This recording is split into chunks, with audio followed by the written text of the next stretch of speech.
ਸਤਿ ਸ਼੍ਰੀ ਅਕਾਲ ਜੀ। ਪੰਜਾਬੀ ਰੇਡੀਓ ਤੇ ਪੰਜਾਬੀ ਟੀਵੀ USA ਵੇਖ ਸੁਣ ਰਹੇ ਸਾਰੇ ਸਰੋਤਿਆਂ ਦਾ ਬਹੁਤ-ਬਹੁਤ ਸਵਾਗਤ ਹੈ ਇਸ ਸਮੇਂ ਦੇ ਵਿਸ਼ੇਸ਼ ਪ੍ਰੋਗਰਾਮ ਬਿਯੋਂਡ ਦਾ ਹੈਡਲਾਈਨਸ ਵਿਦ ਮਨਦੀਪ ਪੂਨੀਆ ਦੇ ਵਿੱਚ। ਕਰਦੇ ਹਾਂ ਮਨਦੀਪ ਪੂਨੀਆ ਜੀ ਦਾ ਪ੍ਰੋਗਰਾਮ 'ਚ ਸਵਾਗਤ ਤੇ ਫਿਰ ਇੱਕ-ਇੱਕ ਕਰਕੇ ਖਬਰਾਂ ਤੇ ਪਾਵਾਂਗੇ ਚਾਨਣਾ। ਬਹੁਤ-ਬਹੁਤ ਸਵਾਗਤ ਹੈ ਜੀ। ਜੀ ਸ਼ੁਕਰੀਆ ਸਤਿ ਸ਼੍ਰੀ ਅਕਾਲ ਗੁਰਪ੍ਰੀਤ। ਸਤਿ ਸ਼੍ਰੀ ਅਕਾਲ ਜੀ। ਸੋ ਰੁੱਖ ਖਬਰਾਂ ਦਾ ਕਰਦੇ ਹਾਂ ਤਾਂ ਇੱਕ ਅਮਰੀਕੀ ਰਿਪੋਰਟ ਆਈ ਹੈ ਜੀ ਸਾਹਮਣੇ, ਜਿਹੜੀ ਕਿ ਭਾਰਤ ਸਰਕਾਰ ਦੇ ਵੱਲੋਂ ਚਲਾਏ ਜਾ ਰਹੇ ਇੱਕ ਆਪਰੇਸ਼ਨ ਸਿੰਦੂਰ, ਜਿਹਨੂੰ ਕਹਿੰਦੇ ਨੇ ਕਿ ਖਤਮ ਨਹੀਂ ਹੋਇਆ, ਸਿਰਫ ਤੇ ਸਿਰਫ ਉਸ ਨੂੰ ਥੋੜੇ ਸਮੇਂ ਦੇ ਲਈ ਬ੍ਰੇਕ ਲਾਈ ਗਈ ਹੈ। ਉਸ ਨੂੰ ਜਿਸ ਤਰੀਕੇ ਦੇ ਨਾਲ ਪ੍ਰਚਾਰਿਆ ਗਿਆ ਸੀ ਉਸ ਦਾ ਖੰਡਨ ਕਰਦੀ ਹੋਈ ਇਹ ਰਿਪੋਰਟ ਹੈ। ਇਹ ਰਿਪੋਰਟ ਕਹਿ ਰਹੀ ਹੈ ਕਿ ਪਾਕਿਸਤਾਨ ਨੇ ਭਾਰਤ ਨੂੰ ਹਰਾਇਆ ਅਸਲ 'ਚ ਆਪਰੇਸ਼ਨ ਸਿੰਦੂਰ ਦੇ ਵਿੱਚ।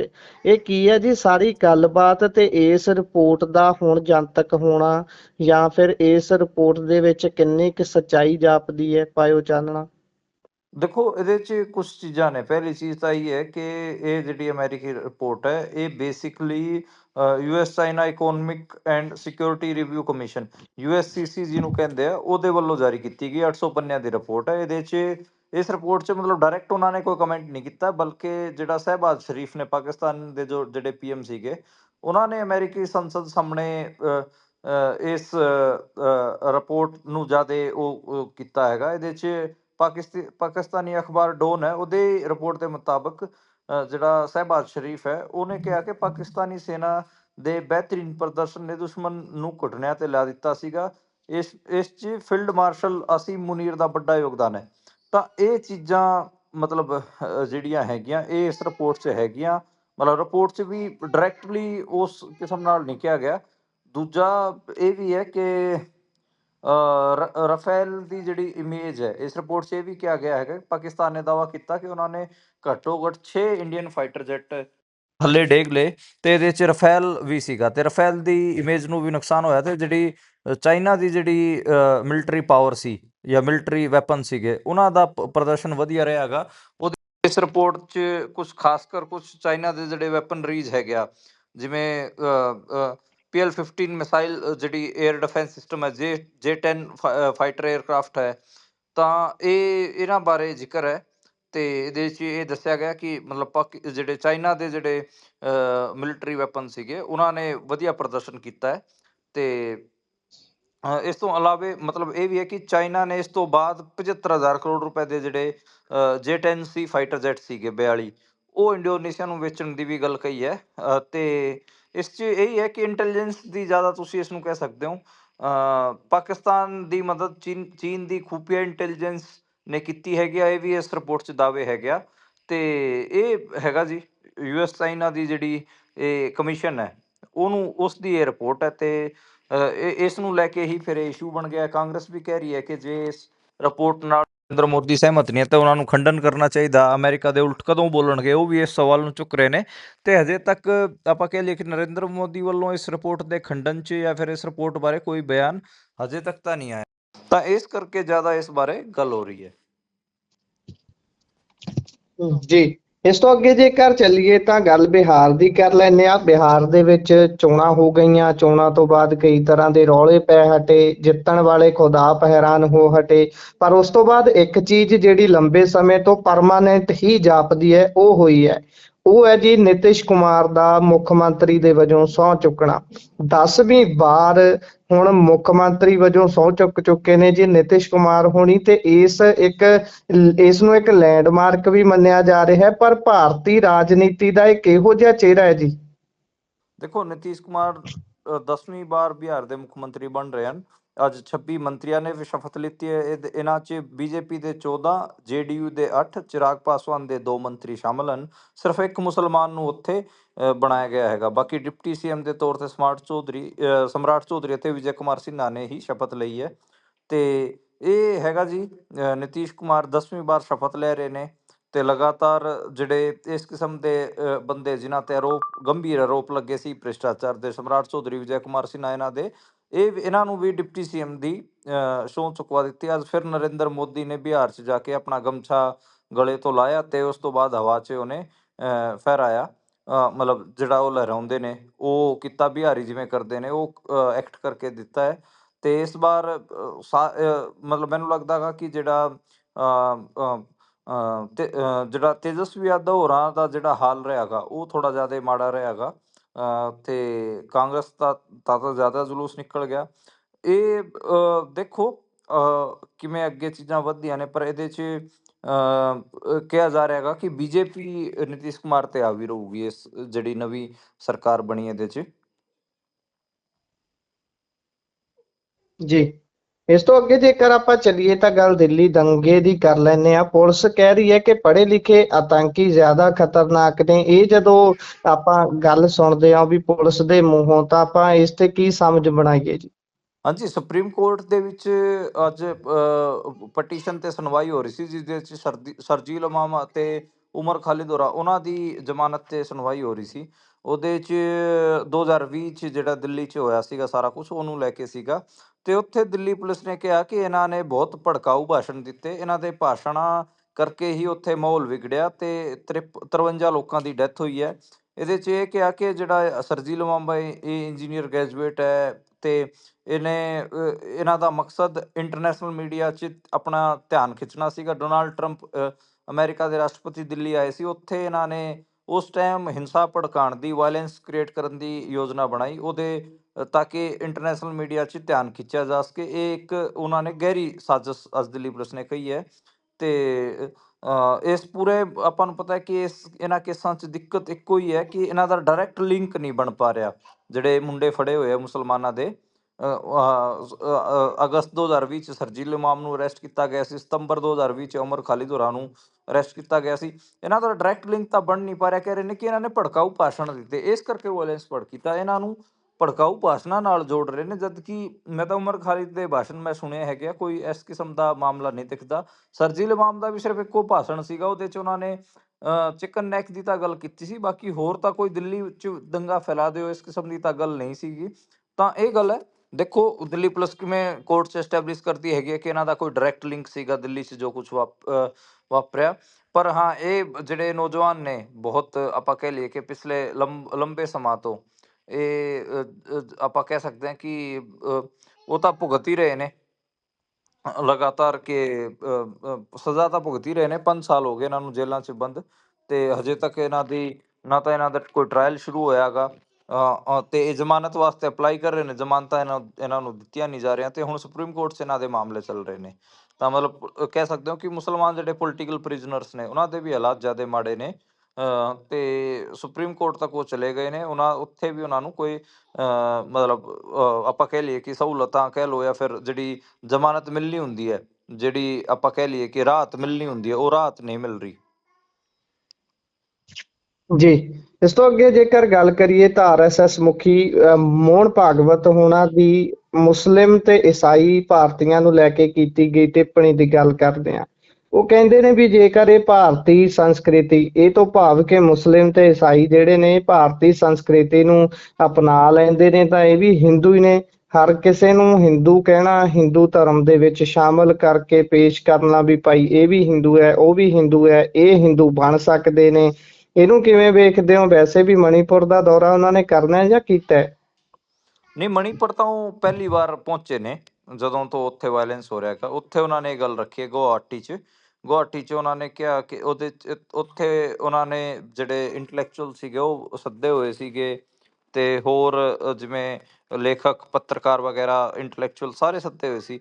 ਉੱਥੇ ਉਹਨਾਂ ਨੇ ਇਹ ਗੱਲ ਆਖੀ ਹੈ ਕਿ ਜਿਹੜਾ ਇਹ ਮਤਲਬ ਕਹਿ ਲਓ ਕਿ ਇੰਡੀਆ ਦੇ ਵਿੱਚ ਜੋ ਵੀ ਨੇ ਦੂਜੇ ਧਰਮਾਂ ਦੇ ਲੋਕ ਹੈਗੇ ਆ ਹਿੰਦੂ ਤੋਂ ਅੱਡ, ਜੇ ਉਹ ਆਪਣੇ ਆਪ ਨੂੰ ਭਾਰਤੀ ਮੰਨ ਲੈਂਦੇ ਨੇ ਤੇ ਭਾਰਤੀ ਜਿਹੜੀ ਸੰਸਕ੍ਰਿਤੀ ਹੈ ਉਹਦਾ ਜੇ ਉਹ ਪਾਲਣ ਕਰਨ ਲੱਗ ਜਾਂਦੇ ਨੇ, ਉਹਦੀ ਪਰੰਪਰਾਵਾਂ ਤੇ ਰੀਤੀ ਰਿਵਾਜਾਂ ਦੇ ਅਕੋਰਡਿੰਗ ਰਹਿਣ ਲੱਗ ਜਾਂਦੇ ਨੇ, ਫਿਰ ਤਾਂ ਉਹ ਆਪਣੇ ਆਪ ਹੀ ਹਿੰਦੂ ਹੋ ਜਾਂਦੇ ਨੇ, ਉਹਨਾਂ ਨੂੰ ਧਰਮ ਅਪਣਾਉਣ ਦੀ ਲੋੜ ਨਹੀਂ।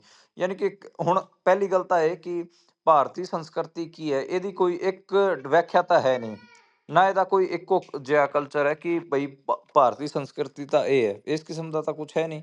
ਤਾਂ ਮਤਲਬ ਪਹਿਲੀ ਗੱਲ ਤਾਂ ਇਹ ਕਿ ਭਾਰਤੀ ਸੰਸਕ੍ਰਿਤੀ ਕਹੋਗੇ ਕਿਹਨੂੰ? ਹੁਣ ਨਾਰਥ ਈਸਟ ਦੇ ਵਿੱਚ ਗਾਂ ਦਾ ਮਾਸ ਖਾਇਆ ਜਾਂਦਾ ਗਾ, ਲੇਕਿਨ ਨਾਰਥ ਇੰਡੀਆ ਦੀ ਪੋਲਿਟਿਕਸ, ਕਾਊ ਬੈਲਟ ਪੋਲਿਟਿਕਸ 'ਚ ਉੱਥੇ ਆਪਾਂ ਨੂੰ ਪਤਾ ਕਿ ਗਾਂ ਨੂੰ ਮਾਤਾ ਮੰਨਿਆ ਜਾਂਦਾ ਗਾ। ਸਾਊਥ ਇੰਡੀਆ 'ਚ ਵੀ ਆਪਾਂ ਨੂੰ ਪਤਾ ਕਿ ਬਹੁਤ ਸਾਰੇ ਇਸ ਕਿਸਮ ਦੀਆਂ ਚੀਜ਼ਾਂ ਨੇ। ਬੰਗਾਲ 'ਚ ਮੱਛੀ ਖਾਈ ਜਾਂਦੀ ਹੈ, ਤੇ ਜਿਹੜੇ ਇਹਨਾਂ ਦੇ ਮੱਧ ਪ੍ਰਦੇਸ਼ ਆ ਉੱਥੇ ਤਾਂ ਅੰਡੇ ਨੂੰ ਲੈ ਕੇ ਵੀ ਇਹ ਰੌਲਾ ਪਾ ਲੈਂਦੇ ਨੇ। ਤਾਂ ਮਤਲਬ ਇੰਨਾ ਡਿਫਰੈਂਸ ਹੈ, ਇੰਨੀ ਜ਼ਿਆਦਾ ਖਾਣ ਪਾਣ ਨੂੰ ਲੈ ਕੇ, ਰਹਿਣ ਸਹਿਣ ਨੂੰ, ਵਿਆਹਾਂ ਨੂੰ ਆਦੀਵਾਸੀ ਆਪਾਂ ਨੂੰ ਪਤਾ ਹੈ ਕਿ ਕਈ ਸਾਰੇ ਵੀ ਵਿਆਹ ਕਰ ਲੈਂਦੇ ਨੇ, ਜਦ ਕਿ ਇਹ ਜਿਹੜੇ ਹੈਗੇ ਆ ਇਹ ਤਾਂ ਕੋਈ ਮਤਲਬ ਹਿੰਦੂ ਧਰਮ ਕੋਡ 'ਚ ਦੇਖੋ ਇੱਕ ਮੈਰਿਜ ਹੈ, ਮੁਸਲਮਾਨ 4 ਵਿਆਹ ਕਰਦੇ ਨੇ। ਮਤਲਬ ਕਲਚਰ ਕਿਵੇਂ ਇੱਕੋ ਹੋ ਜਾਊਗਾ, ਮੈਂ ਤਾਂ ਇਹ ਸਮਝ ਨਹੀਂ ਆ ਰਿਹਾ। ਜਦੋਂ ਉਹਦੇ 'ਚ ਇੰਨੀ ਡਾਇਵਰਸਿਟੀ ਹੈਗੀ ਆ, ਜਦੋਂ ਦੇਖੋ ਇੰਡੀਆ ਨੂੰ as a nation state develop ਕੀਤਾ ਜਾ ਰਿਹਾ ਸੀਗਾ, ਤੇ ਇਹਨੂੰ ਡਿਵੈਲਪ ਕਰਨ ਵਾਲੇ ਲੋਕਾਂ ਨੇ ਜਿਹੜੇ ਵੱਖ-ਵੱਖ ਲੋਕ ਸੀਗੇ, ਵੱਖ-ਵੱਖ ਰਾਸ਼ਟਰੀਅਤਾਵਾਂ ਦੇ ਲੋਕ ਸੀਗੇ, ਵੱਖ-ਵੱਖ ਕਿਸਮ ਦੇ ਲੋਕ ਸੀ, ਉਹਨਾਂ ਨੂੰ ਕੀ ਕਿਹਾ ਸੀਗਾ ਅੱਡ-ਅੱਡ ਧਰਮਾਂ ਅਤੇ ਜਾਤੀਆਂ ਦੇ, ਕਿ ਯੂਨਿਟੀ ਇਨ ਡਾਇਵਰਸਿਟੀ। ਇਹਨਾਂ ਨੇ ਡਾਇਵਰਸਿਟੀ ਦੀ ਗੱਲ ਪਹਿਲਾਂ ਕੀਤੀ ਸੀਗੀ, ਪਰ ਇੱਥੇ ਡਾਇਵਰਸਿਟੀ ਨਜ਼ਰ ਨਹੀਂ ਆ ਰਹੀ ਮੈਨੂੰ ਤਾਂ। ਤੇ ਇਹ ਜਿਹੜੀ ਇੱਕੋ ਜਿਹੜਾ ਹਿੰਦੂ ਹਿੰਦੁਸਤਾਨ ਵਾਲਾ ਇਹਨਾਂ ਦਾ ਏਜੰਡਾ, ਉਹਦੇ ਤਹਿਤ ਹੀ ਇਹ ਕਹਿ ਰਹੇ ਨੇ ਕਿ ਜਿਹੜੀ ਸੰਸਕ੍ਰਿਤੀ ਆ ਉਹ ਤਾਂ ਇਹ ਹੈ, ਠੀਕ ਹੈ, ਇਹਦੇ ਫਲੈਗ ਦੇ ਥੱਲੇ ਆਓ, ਬਕਵਾ ਫਲੈਗ ਦੇ ਥੱਲੇ ਆਓ, ਤੇ ਤੁਸੀਂ ਤੁਹਾਡੀ ਮਤਲਬ ਤੁਸੀਂ ਸਵੀਕਾਰੀਏ ਮੰਨੇ ਜਾਓਗੇ, ਇਹ ਗੱਲ ਹੈਗੀ ਆ। ਹਾਂ, ਤਾਂ ਉਹ ਮੈਨੂੰ ਤਾਂ ਇਹ ਲੱਗ ਰਿਹਾ ਗਾ। ਜੀ, ਇਹ ਬੇਹੱਦ ਮੰਦਭਾਗੀ ਇਹ ਚੀਜ਼ ਹੈ। ਤੇ ਇਸ ਤੋਂ ਅੱਗੇ ਜੇਕਰ ਚੱਲੀਏ ਤਾਂ 10 ਲੱਖ ਦੇ ਇਨਾਮੀ ਅਨਮੋਲ ਨੂੰ ਰਾਜਸਥਾਨ ਪੁਲਿਸ ਨੇ ਰਿਮਾਂਡ ਤੇ ਲੈ ਲਿਆ ਜੀ। ਹਾਂਜੀ, ਅਨਮੋਲ ਬਿਸ਼ਨੋਈ ਆਪਾਂ ਨੂੰ ਪਤਾ ਕਿ ਅਮਰੀਕਾ ਤੋਂ ਲੈ ਕੇ ਆਇਆ ਗਿਆ ਹੈਗਾ, ਤੇ NIA ਉਹਨੂੰ ਲੈ ਕੇ ਆਈ ਹੈ। ਤਾਂ ਇੱਕ ਉਹ ਇਨਾਮ ਵੀ ਸੀਗੇ ਉੱਤੇ, ਮਤਲਬ ਅੱਡ-ਅੱਡ ਪੁਲਿਸ, ਜਿਹੜੇ ਸੂਬਿਆਂ ਦੀ ਪੁਲਿਸ, ਪੰਜਾਬ ਪੁਲਿਸ ਵੀ ਉਹਦਾ ਆਪਾਂ ਕਹਿ ਲਈਏ ਕਿ ਚਾਹ ਰਹੀ ਹੈ ਕਿ ਉਹਦਾ ਮਿਲੇ, ਰਿਮਾਂਡ ਮਿਲੇ। ਤੇ ਹੁਣ ਜਿਹੜਾ ਰਿਮਾਂਡ ਹੈ, ਪਹਿਲਾਂ ਤਾਂ ਰਾਜਸਥਾਨ ਪੁਲਿਸ ਨੂੰ ਮਿਲਿਆ ਹੈਗਾ। ਇਹ ਦੇਖਣ ਵਾਲਾ ਹੈ ਕਿ ਰਾਜਸਥਾਨ ਪੁਲਿਸ ਕਿਵੇਂ ਚੀਜ਼ਾਂ ਕਰਦੀ ਹੈਗੀ ਆ। ਅਮਰੀਕਨ ਜਿਹੜੀ ਪੁਲਿਸ ਹੈ, ਉਹਦਾ ਰੋਲ ਠੀਕ ਹੈ, ਇਹਨੂੰ ਫੜਾਉਣ ਵਾਸਤੇ ਉਹਨੇ ਸਰਵੇਲਾਂਸ ਕਰਾਏ ਤਾਂ ਕਿ ਫਿਰ ਹੀ ਇਹ ਉੱਥੇ ਫੜਿਆ ਹੈਗਾ। ਬਾਕੀ NIA ਵੀ ਇਹਨੂੰ ਰੱਖੂਗੀ ਆਪਣੇ ਉਸ 'ਚ, ਤੇ NIA ਹੀ ਮਤਲਬ ਮੇਨ ਹੈ NIA ਦਾ, ਕਿ NIA ਸਵਾਲ ਜਿਹੜੇ ਪੁੱਛੂਗੀ। ਕਿਹਾ ਜਾ ਰਿਹਾ ਹੈਗਾ ਕਿ NIA 40 ਤੋਂ ਵੱਧ ਇਹ ਤੋਂ ਇਹ ਸਵਾਲ ਪੁੱਛੂਗੀ। ਰਾਜਸਥਾਨ 'ਚ ਅਨਮੋਲ ਬਿਸ਼ਨੋਈ ਦੇ ਉਲਟ 21 ਕੇਸ ਦਰਜ ਨੇ। ਅਜੇ ਪੰਜਾਬ 'ਚ ਕਿੰਨੇ ਨੇ ਇਹਦੇ ਬਾਰੇ ਕੋਈ ਅਹਿਮ ਜਾਣਕਾਰੀ ਨਹੀਂ ਹੈ। ਬੰਬੇ 'ਚ ਵੀ ਏਦਾਂ, ਤਾਂ ਬਾਬਾ ਸਿੱਦੀਕੀ ਦਾ ਮਰਡਰ ਸੀਗਾ, ਉਹਦੇ 'ਚ ਵੀ ਇਸੇ ਦਾ ਨਾਂ ਆਇਆ ਸੀਗਾ। ਤੇ ਮੁੰਬਈ ਕ੍ਰਾਈਮ ਬ੍ਰਾਂਚ ਉਹ ਵੀ ਕਹਿ ਰਹੀ ਹੈ ਕਿ ਸਾਨੂੰ ਅਨਮੋਲ ਬਿਸ਼ਨੋਈ ਦਾ ਰਿਮਾਂਡ ਦਿਓ। ਤਾਂ ਇਹ 3-4 ਜ਼ਿਲ੍ਹੇ ਨੇ। ਮਤਲਬ ਉੱਦਾਂ ਇਹ ਜਿਹੜਾ ਵਿਲੇਜ ਦੁੱਤਰਵਾਲੀ ਹੈ, ਅਬੋਹਰ ਜ਼ਿਲ੍ਹੇ ਦੀ, ਉੱਥੋਂ ਦਾ ਰਹਿਣ ਵਾਲਾ ਹੈ, ਅਬੋਹਰ ਫਾਜ਼ਿਲਕਾ ਦਾ ਰਹਿਣ ਵਾਲਾ ਹੈ। ਤੇ ਲਾਰੈਂਸ ਬਿਸ਼ਨੋਈ ਦਾ ਭਰਾ ਹੈ। ਇਹਦਾ ਨਾਂ ਉਦੋਂ ਵੀ ਆਇਆ ਸੀਗਾ ਜਦੋਂ ਸਿੱਧੂ ਮੂਸੇਵਾਲਾ ਨੂੰ ਮਾਰਿਆ ਗਿਆ ਸੀਗਾ। ਤੇ ਇਹਦਾ ਦੱਸਿਆ ਜਾ ਰਿਹਾ ਕਿ ਕਈ ਮੁਲਕਾਂ 'ਚ ਇਹਦਾ ਨੈਟਵਰਕ ਫੈਲਿਆ ਹੋਇਆ ਹੈਗਾ। ਪੁਰਤਗਾਲ, Italy, America, Bulgaria, turkey, Dubai. ਇਹਦੇ ਜਿਹੜੇ ਆਪਾਂ ਕਹਿ ਲਈਏ ਕਿ ਗੈਂਗ ਦੇ ਜਿਹੜੇ ਬੰਦੇ ਹੈ ਉਹ ਮੌਜੂਦ ਹਨ। ਅੱਡ-ਅੱਡ ਜ਼ਿਲ੍ਹਿਆਂ ਦੇ ਵਿੱਚ ਵੀ ਇਹਨਾਂ ਦੇ ਸ਼ਾਰਪ ਸ਼ੂਟਰ ਮੌਜੂਦ ਹੈਗੇ ਆ। ਇਹਨਾਂ ਨੇ ਜਦੋਂ ਬਾਬਾ ਸਿੱਦੀਕੀ ਦਾ ਮਰਡਰ ਕੀਤਾ, ਉਦੋਂ ਜ਼ਿਆਦਾ ਇਹ ਹਾਈਲਾਈਟ ਹੋਏ ਸੀਗੇ। ਤੇ ਇਹਦੇ 'ਚ 6 ਆਪਾਂ ਕਹਿ ਲਈਏ ਕਿ 6 ਦੇ ਜਿਹੜੇ ਵੱਡੇ ਸ਼ਾਰਪ ਸ਼ੂਟਰ ਹੈਗੇ ਆ, ਉਹ ਇਹ ਦੱਸਿਆ ਜਾ ਰਿਹਾ ਹੈਗਾ ਕਿ ਉਹ ਵੀ ਨਿਸ਼ਾਨੇ ਤੇ, ਪੁਲਿਸ ਉਹਨਾਂ ਨੂੰ ਵੀ ਫੜੂਗੀ ਤੇ ਛੇਤੀ ਹੀ ਕਾਰਵਾਈ ਕਰੂਗੀ। ਮਤਲਬ ਇੱਕ ਤਾਂ ਇਹ ਹੈ ਕਿ ਪਤਾ ਨਹੀਂ ਕਿਵੇਂ ਚੀਜ਼ਾਂ ਚੱਲਣਗੀਆਂ। ਰਾਜਸਥਾਨ ਪੁਲਿਸ ਕਿਵੇਂ ਇਨਵੈਸਟੀਗੇਸ਼ਨ ਕਰੂਗੀ, ਬੰਬੇ ਪੁਲਿਸ ਕਿਵੇਂ ਕਰੂਗੀ, ਪੰਜਾਬ ਪੁਲਿਸ ਕਿਵੇਂ ਕਰੂਗੀ, NIA ਕਿਵੇਂ ਕਰੂਗੀ। ਪਰ ਇਹ ਜ਼ਰੂਰ ਹੈ ਕਿ ਹਾਂ, ਅਨਮੋਲ ਬਿਸ਼ਨੋਈ ਦਾ ਹੱਥ ਬਹੁਤ ਸਾਰੇ ਜਿਹੜੇ ਆਪਾਂ ਕਹਿ ਲਈਏ ਕਿ ਕ੍ਰਾਈਮ ਹੋਏ ਹੈਗੇ ਆ, ਗੈਂਗਸਟਰਿਜ਼ਮ ਨਾਲ ਜਿੰਨੇ ਕ੍ਰਾਈਮ ਹੋਏ ਹੈਗੇ ਆ, ਲਾਰੈਂਸ ਬਿਸ਼ਨੋਈ ਗੈਂਗ ਨਾਲ ਰਿਲੇਟਿਡ, ਉਹਨਾਂ 'ਚ ਇਹਦੀ ਸੰਮਿਲਤਾ ਹੈ। ਜੀ, ਇਸ ਤੋਂ ਅੱਗੇ ਜੇਕਰ ਚੱਲੀਏ ਤਾਂ SGPC ਦੇ YouTube ਚੈਨਲ ਨੂੰ ਨਿਲੰਬਿਤ ਕਰ ਦਿੱਤਾ ਗਿਆ ਹੈ, ਜਿਸ ਦੇ ਉੱਪਰ ਗੁਰਬਾਣੀ ਦਾ ਪ੍ਰਸਾਰ ਹੁੰਦਾ ਸੀ ਹਰ ਰੋਜ਼ ਸਵੇਰ ਦੇ ਵੇਲੇ ਤੇ ਸ਼ਾਮ ਦੇ ਵੇਲੇ। ਉਸ ਤੋਂ ਇਲਾਵਾ ਵੀ ਵੱਖ-ਵੱਖ ਸਮਾਗਮਾਂ ਦੀ, ਵੱਖ-ਵੱਖ ਪ੍ਰੋਗਰਾਮਾਂ ਦੀ ਉਸ ਤੇ ਕਵਰੇਜ ਦਿਖਾਈ ਜਾਂਦੀ ਸੀ ਜੀ। ਹੁਣ ਕੀ ਇਹ ਚੱਲ ਸਕਦਾ ਦੁਬਾਰਾ, ਜਾਂ ਫਿਰ ਨਵਾਂ ਚੈਨਲ ਜਿਹੜਾ ਹੁਣ ਦੁਬਾਰਾ ਸ਼ੁਰੂ ਕੀਤਾ ਗਿਆ ਉਹੀ ਰਹੇਗਾ? ਦੇਖੋ, ਇਹ ਦੱਸਿਆ ਜਾ ਰਿਹਾ ਹੈਗਾ ਕਿ YouTube ਵੱਲੋਂ ਜਿਹੜਾ ਦੱਸਿਆ ਗਿਆ, ਉਹ ਕਿਹਾ ਗਿਆ ਕਿ ਸਾਡੀ ਇੱਕ ਪਾਲਿਸੀ ਸੀ, ਉਹਦਾ ਉਲੰਘਣ ਇਹਨਾਂ ਨੇ ਕੀਤਾ ਹੈ। ਤੇ SGPC ਨੂੰ ਮਤਲਬ ਇੱਕ ਨੋਟਿਸ ਵੀ ਭੇਜਿਆ ਸੀ। ਹੁਣ SGPC ਨੇ ਉਸ ਨੋਟਿਸ ਦਾ ਜਵਾਬ ਦਿੱਤਾ ਹੈ। ਬੇਸਿਕਲੀ 19 ਨਵੰਬਰ 2025 ਦੀ ਸ਼ਾਮ ਨੂੰ ਸ੍ਰੀ ਹਰਿਮੰਦਰ ਸਾਹਿਬ ਦਾ ਜਿਹੜਾ ਰੋਜ਼ਾਨਾ ਰਹਿਰਾਸ ਸਾਹਿਬ ਦਾ ਪਾਠ ਸੀ, ਉਹਦਾ ਸਿੱਧਾ ਉਹਦਾ ਡਾਇਰੈਕਟ ਜਿਹੜਾ ਲਾਈਵ ਸੀਗਾ ਉਹ ਚੱਲ ਰਿਹਾ ਸੀ। ਉਸੇ ਦੌਰਾਨ ਜਿਹੜੀਆਂ ਗੱਲਾਂ ਹੋਈਆਂ ਉਹਨੂੰ ਲੈ ਕੇ ਕਾਰਵਾਈ ਕੀਤੀ ਗਈ ਹੈ। YouTube YouTube ਨੇ ਜਿਹੜੀ ਗੱਲ ਕਹੀ ਹੈ, YouTube ਕਹਿ ਰਿਹਾ ਕਿ 31 ਅਕਤੂਬਰ 2025 ਨੂੰ ਇੱਕ ਤੁਸੀਂ ਵੀਡੀਓ ਅਪਲੋਡ ਕੀਤੀ ਸੀ, ਜਿਹੜੀ ਕਿ YouTube ਪਾਲਿਸੀ ਦੇ ਉਲਟ ਸੀਗੀ। ਉਹਦੀ ਉਹ ਤੇ ਉਸੇ ਤਹਿਤ ਹੀ ਅਸੀਂ ਆਪੱਤੀ ਜਤਾਈ ਸੀ। ਉਹਦੇ 'ਚ ਇੱਕ ਸਿੱਖ ਪ੍ਰਚਾਰਕ ਵੱਲੋਂ ਸਿੱਖ ਇਤਿਹਾਸ ਨਾਲ ਜੁੜੇ ਹੋਏ ਤੱਥ ਅਤੇ 1984 ਦੀ ਘਟਨਾਵਾਂ ਦੇ ਸੰਬੰਧਿਤ ਸੰਦਰਭ ਪ੍ਰਸਤੁਤ ਕੀਤੇ ਗਏ ਸੀ। ਉਹਨੂੰ ਲੈ ਕੇ ਇਹਨਾਂ ਨੇ ਫਿਰ YouTube ਕੰਟੈਂਟ ਗਾਈਡਲਾਈਨਸ ਹੈ ਉਹਨਾਂ ਦਾ ਉਲੰਘਣ ਮੰਨਦਿਆਂ ਹੋਇਆ ਇਹਨਾਂ ਨੇ ਉਹ ਜਿਹੜਾ ਸਸਪੈਂਡ ਕੀਤਾ ਸੀਗਾ YouTube ਚੈਨਲ। ਤੇ ਉਸ ਨੂੰ ਲੈ ਕੇ ਫਿਰ SGPC ਨੇ ਆਪਣਾ ਜਿਹੜਾ ਜਵਾਬ ਹੈ ਉਹ YouTube ਨੇ ਭੇਜ ਦਿੱਤਾ। ਇਸ ਤੋਂ ਇਲਾਵਾ SGPC ਨੇ ਇੱਕ ਹੋਰ ਚੈਨਲ ਸ਼ੁਰੂ ਕਰ ਲਿਆ ਅਲਟਰਨੇਟ ਦੇ ਤੌਰ ਤੇ ਉੱਥੋਂ ਜਿਹੜਾ ਆਪਾਂ ਗੁਰਬਾਣੀ ਦਾ ਜਿਹੜਾ ਲਾਈਵ ਜਿਹੜਾ ਟੈਲੀਕਾਸਟ ਹੈ ਉਹ ਸੁਣ ਸਕਦੇ ਹਾਂ।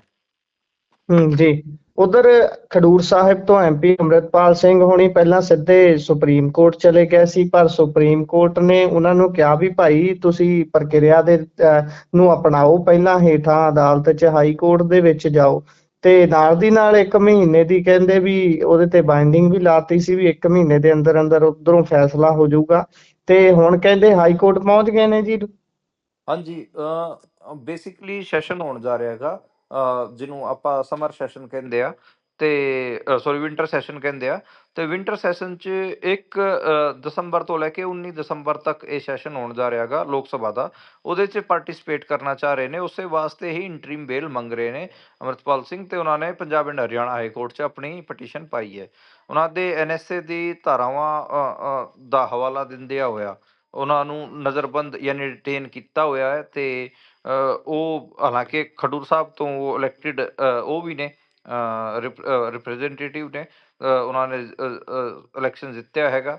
ਤੇ ਲਗਾਤਾਰ ਉਹਨਾਂ ਦੀ ਪੈਰੋਲ ਦੀ ਗੱਲ ਹੋ ਹੀ ਰਹੀ ਹੈ।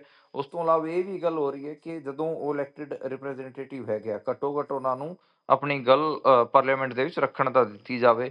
ਪਹਿਲਾਂ ਉਹ ਸੁਪਰੀਮ ਕੋਰਟ 'ਚ ਵੀ ਜਾ ਚੁੱਕੇ ਆ। ਪਿਛਲੇ ਵਾਰ ਜਿਹੜਾ ਸਮਰ ਸੈਸ਼ਨ ਆਪਣਾ ਮੌਨਸੂਨ ਸੈਸ਼ਨ ਸੀ ਉਦੋਂ ਵੀ ਇਹ ਗਏ ਸੀਗੇ, ਉਸ ਟਾਈਮ ਵੀ ਨਹੀਂ ਮਿਲਿਆ। ਉਸ ਤੋਂ ਪਹਿਲਾਂ ਵੀ ਆਪਾਂ ਨੂੰ ਪਤਾ ਪਿਛਲੇ ਸਾਲ ਵੀ ਇਹ ਜਦੋਂ ਸੈਸ਼ਨ ਚੱਲਿਆ ਸੀ ਉਦੋਂ ਵੀ ਇਹਨਾਂ ਨੇ ਇਜਾਜ਼ਤ ਮੰਗੀ ਸੀ ਕੋਰਟ ਵੱਲੋਂ ਤੇ ਨਹੀਂ ਦਿੱਤੀ। ਜਿਹੜਾ ਇੰਜੀਨੀਅਰ ਰਾਸਿਦ ਹੈ ਉਹ ਵੀ UAPA ਦੇ ਕੇਸਾਂ 'ਚ ਬੰਦ ਹੈ ਸਾਲ 2017 ਤੋਂ। ਉਹ ਵੀ ਜੰਮੂ ਕਸ਼ਮੀਰ ਦੀ ਬਾਰਾਮੂਲਾ ਸੀਟ ਤੋਂ ਚੋਣ ਜਿੱਤ ਕੇ ਆਇਆ ਸੀਗਾ, ਤੇ ਉਹਨੇ ਵੀ ਪਟੀਸ਼ਨ ਪਾ ਕੇ ਫਿਰ ਉਹਨੂੰ ਪਰਮਿਸ਼ਨ ਮਿਲ ਗਈ ਸੀ, ਤੇ ਉਹਨੇ ਸਾਰੀ ਜਿਹੜੀ ਕਾਰਵਾਈ ਸੀ ਲੋਕ ਸਭਾ ਦੀ ਉਹ ਅਟੈਂਡ ਕੀਤੀ ਸੀਗੀ। ਉਸੇ ਵੀ ਹਫ਼ਤੇ ਮੈਨੂੰ ਲੱਗਦਾ ਗਾ ਕਿ ਆਪਣਾ ਕੇਸ ਜਿਹੜੇ ਅੰਮ੍ਰਿਤਪਾਲ ਸਿੰਘ ਹੈਗੇ ਆ ਉਹ ਵੀ ਰੱਖ ਰਹੇ ਨੇ।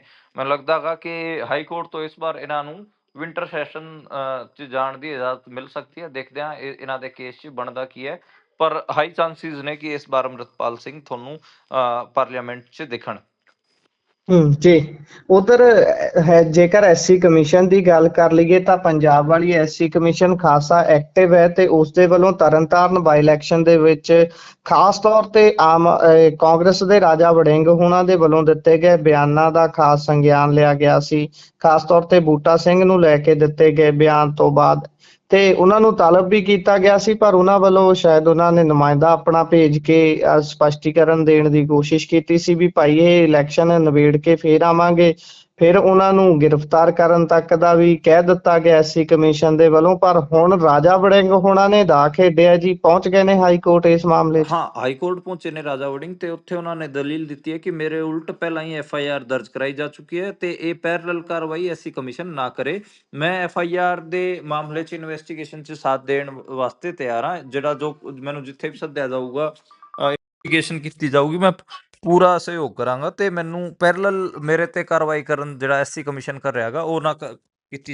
ਇਹ ਪਟੀਸ਼ਨ ਰਾਜਾ ਵੜਿੰਗ ਵੱਲੋਂ ਪਾਈ ਗਈ ਹੈ, ਉਹਦੇ 'ਚ ਉਹਨਾਂ ਨੇ ਦਲੀਲਾਂ ਦਿੱਤੀਆਂ ਹੈਗੀਆਂ ਕਈ ਸਾਰੀਆਂ, ਤੇ ਉਹਨਾਂ ਨੇ ਕਿਹਾ ਕਿ ਇਹ ਪਬਲਿਕ ਬਿਆਨ ਹੈ, ਅਸੀਂ ਕੋਈ ਕਿਸੇ ਦੀ ਉਹ ਨਹੀਂ ਕਰ ਰਹੇ ਸੀ, ਦੁਰਭਾਵਨਾ ਨਾਲ ਨਹੀਂ ਕੀਤਾ, ਤੇ ਇਹ ਜਿਹੜੀ ਮੇਰੇ ਤੇ ਕਾਰਵਾਈ ਹੋਈ ਹੈ ਪੱਖਪਾਤ ਪੂਰਨ ਹੈ। ਇਹ ਗੱਲ ਉਹਨਾਂ ਨੇ ਆਖੀ ਹੈ, ਤੇ ਦੇਖਦੇ ਹਾਂ ਕਿ ਇਹਦੇ 'ਚ ਬਣਦਾ ਕੀ ਹੈ।